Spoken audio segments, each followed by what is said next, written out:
Clarification lang, bro. Sinabi niya kasi, ulit-ulit niyang sinabi na kapag naniniwala ay talagang maliligtas na yung naniniwala. Ang tanong, absoluto ba yan, bro? Yung sinabi? Yes. Okay, absoluto. Dito sa Santiago 2:19, ang demonyo ay naniniwala, nag-believe ang demonyo. Ibig bang sabihin, maliligtas yan? Sagot. Ang sagot ay hindi. Okay, makinig kayo dito ha. Makinig kayo dito. Napaka-importante nitong doctrine sa matututunan nyo. In order for you to be saved, you must be born again. Brad, pakilagay nga sa John 3:5. John 3:5. Okay, basahin muna natin ang John 3:5. Okay, sabi sa John 3:5 ganito. King James Version pa rin. Yan ang gusto niya. 3:5.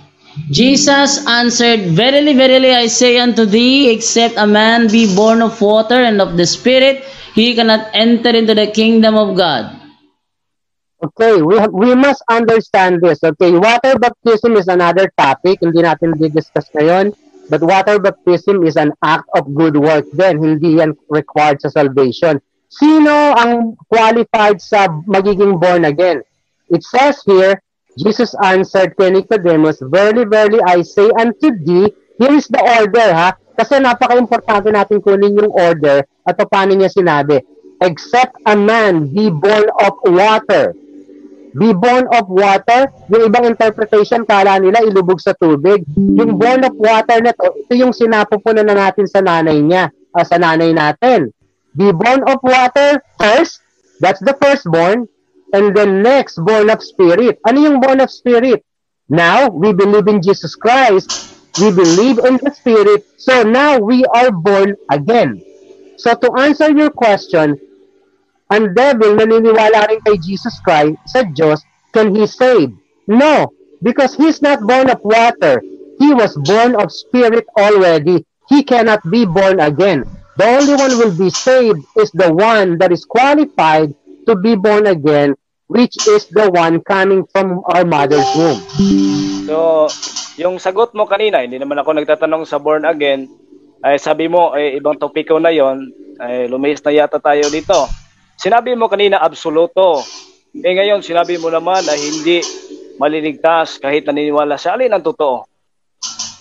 Yung unang sagot mo, Ang sagot ko, absolute. Pero ang pinag-uusapan natin, tao. Hindi naman tao yung demonyo, espiritu yun eh. So, kailangan ma-distinguish mo yung dalawa. Makita mo yung pagkakaiba. Ang demonyo ay hindi tao. Kaya nga tinawag na born again. So, if you consider yourself born again, tapos yung demonyo, hindi pwedeng maborn.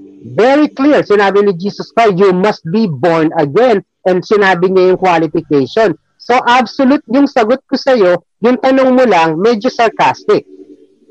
Pwede natin sabihin yun, di ba?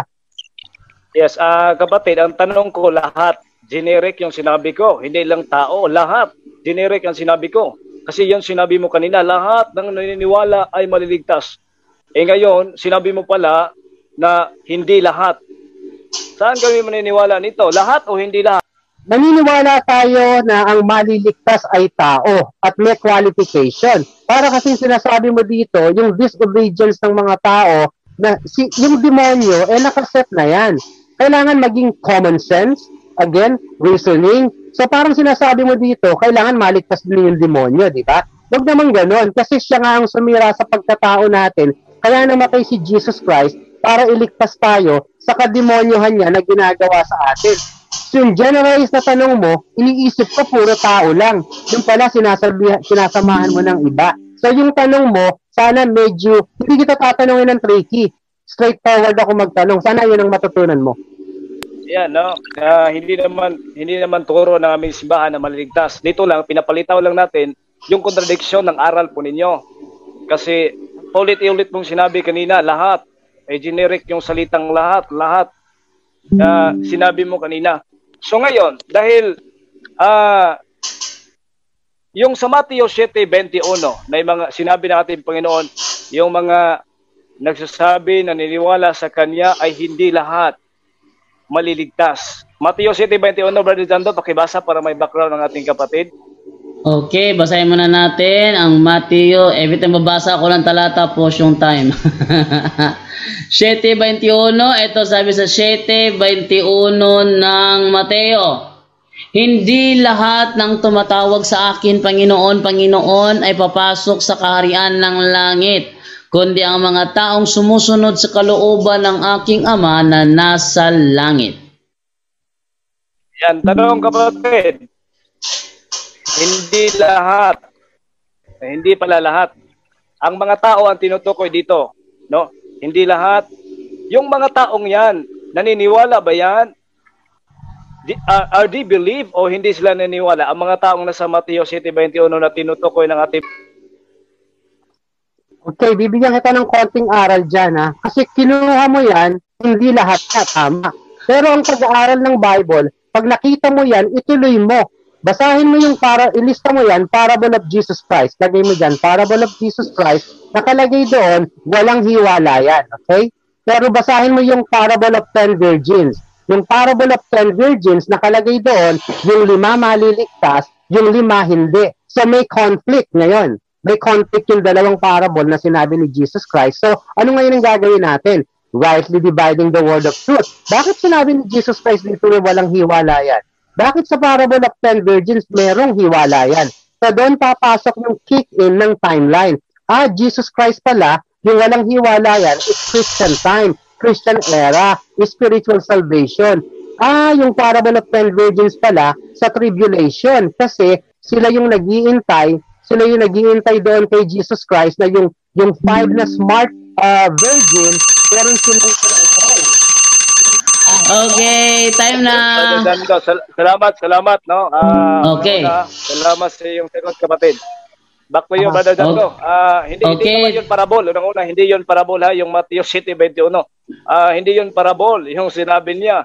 Na parabol, yan. Bigyan natin sa ating moderator. Okay. So, yan. Susubukin mo si Brother Alexander, si Kenneth? Gusto mo ba siyang tanungin? Cross-examine mo ba siya? Ay, focus ko lang siya.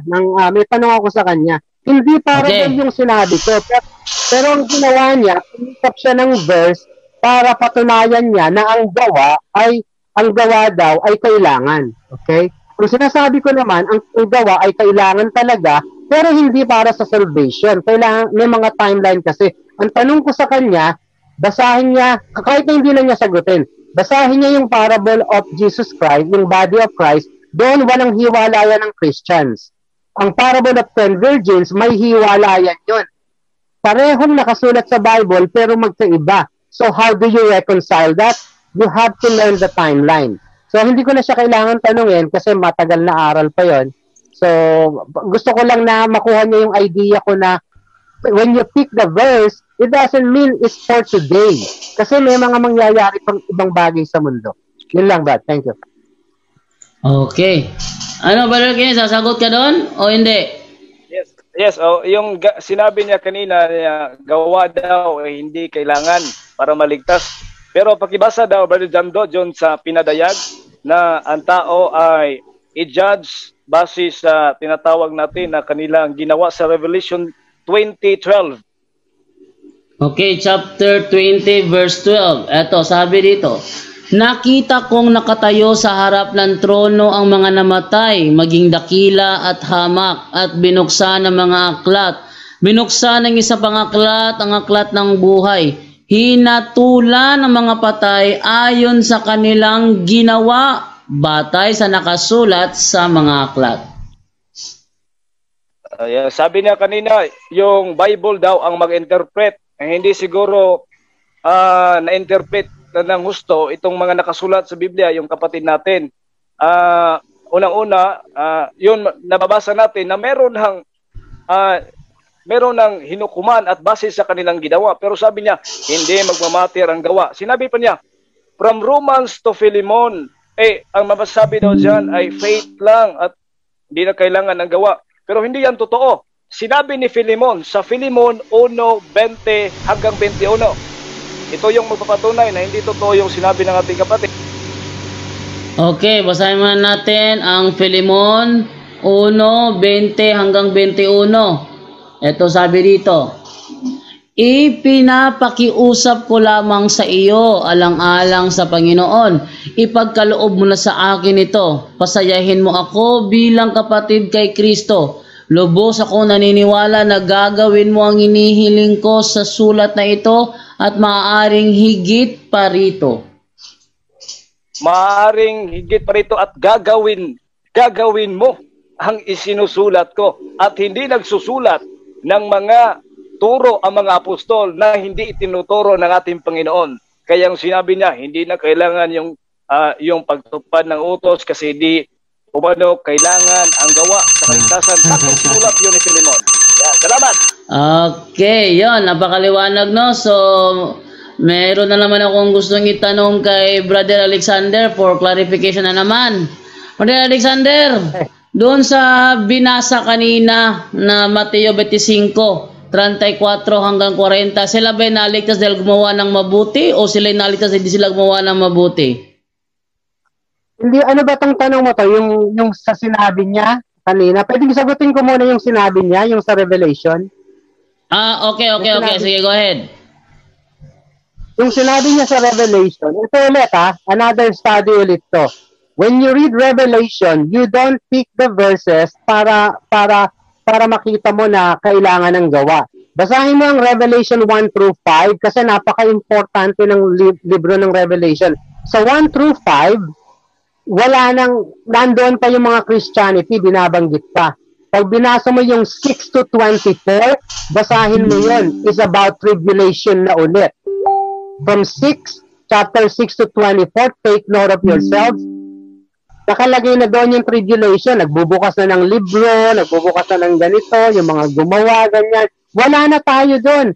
In fact, pagbalik natin, kasama na natin si Jesus Christ. Yung binasa niya kanina, yung sa gawa, yun yung gawa ng reward, hindi yung gawa para i-condemn sa kademonyuhan or mapunta sa hell. Basahin ang buong libro para makita kasi conflicting yun eh. Romans, conflicting Enjoy ang talakayan, no? Wag meron time, no? Para punto por punto. Okay, Brother Alexander, gusto ko liwanagin naman ito sa mga nanonood, no? Yung mga nasa Mateo 25, 35 to 40, sila ba'y naligtas dahil gumawa ng mabuti o naligtas dahil hindi gumawa ng mabuti? Naligtas sila kung may, yung sinasabi doon, kung naniniwala sila, dalawang beses pinakilala si Jesus Christ, the Messiah, the Son of God. Okay, hindi pa pinapakilala yung pagkamatay niya. Yung nagsabi doon, if you believe that Jesus is the Messiah, then Jesus will counted that to you as righteousness kasi nirespeto mo siya. Hinihiling lang niya respeto eh.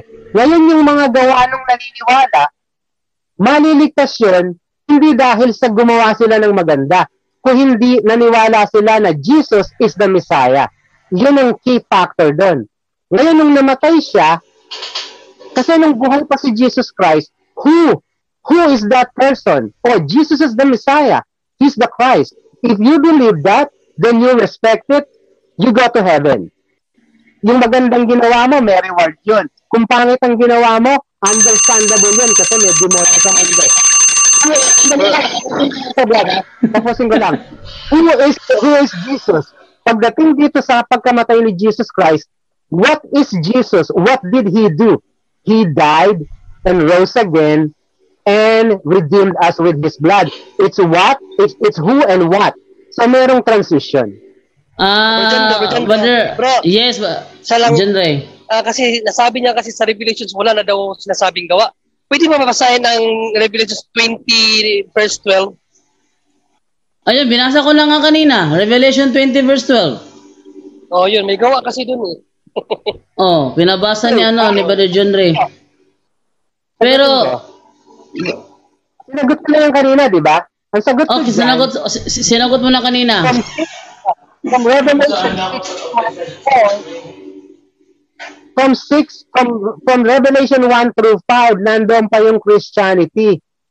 Pagdating ng 6 through 24, John get that revelation from Jesus Christ, yan yung future event, ano na yun, nasa tribulation and ends of the world. So if you're gonna go to 6, if you read 6 to 24, you won't see any Christians doon. Ang makikita mo na lang doon ay tribulation saints. The one who kept the faith and listened to God. The one who kept the faith by the Lord Jesus Christ. Kasi nga, pagkatapos ng rapture, it is faith and works again. Kaya kayo naku-confuse kasi pag may nakita kayong work, akala nyo is Christian era. Know the timeline. Event is yet to come. Hindi nyo pwedeng kunin sa Revelation, dalahin nyo ngayon. Mako-confuse ang mga listeners ninyo sa ganon. So dyan bro, yung mga PPP supporters naman bro,